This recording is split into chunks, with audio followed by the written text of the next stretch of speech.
Antibong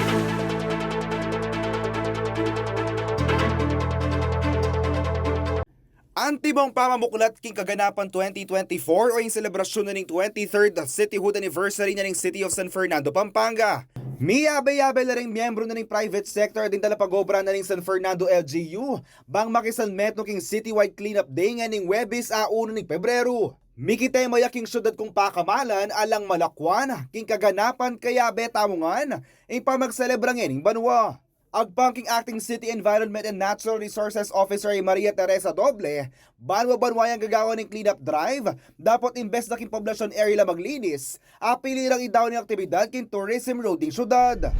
Actually, dito lang natin ilo-launch o dito ang programa, pero citywide yan. Pag sinabing citywide, synchronized, pati 35 barangays will participate.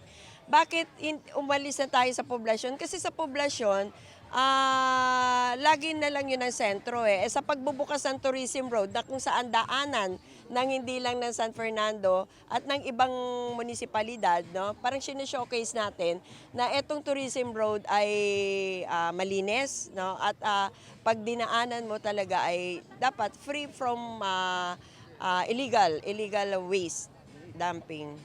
King panaisplika ng Doble, maragulyay papel na ning malinis kapaligiran, king pamanasenso na ning metong syudad.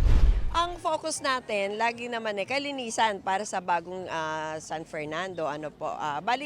Actually, ito ay pinapaigting natin o pinapalakas natin yearly. No? Ang inoobserbahan kasi natin, sa pag-reduce ng ating basura, syempre, yun ay pagtitipid sa ating source of fund na dapat napupunta sa social service.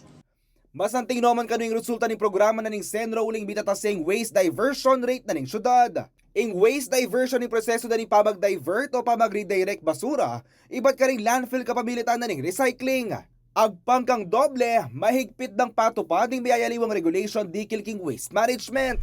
Last year is 87.76. Tumataas siya. Unti-unti, no? Kasi hindi mo naman siya makikita agad na, halimbawa kung yearly minomonitor mo, talagang maliit na porsyento na lang. Imagine mo 89. So basta ang sa amin, sa Central Material Recovery, residual waste lang ang tinatanggap ng ating city, no? Basta hindi kami lalagpas supposedly ng 20%. No, hindi ko ina-accept na pag halimbawa mas marami ang mixed waste, balik yan. Basikin datos na ning Senro at sulaking dinalan ding bilang daring material recovery facilities kimabilog sa San Fernando. Samantala, agpang naman king chairman na ning Environment Committee ning Sangguniang Panglungsod ay Councilor Ricky Hizon, alida yun ng ilamoy kimot bang mandatilak yang malinis ing syudad. So akay na king City Council. Panemiyang lang panigaralan kung nano nga gawa mi isang gunian.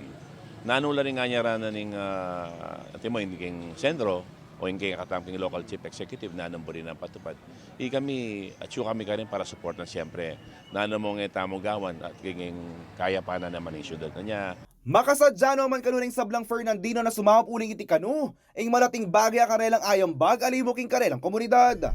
Bali bilang corporate po, na atin kami po CSR mandato na kailangan may suporta ng local government unit.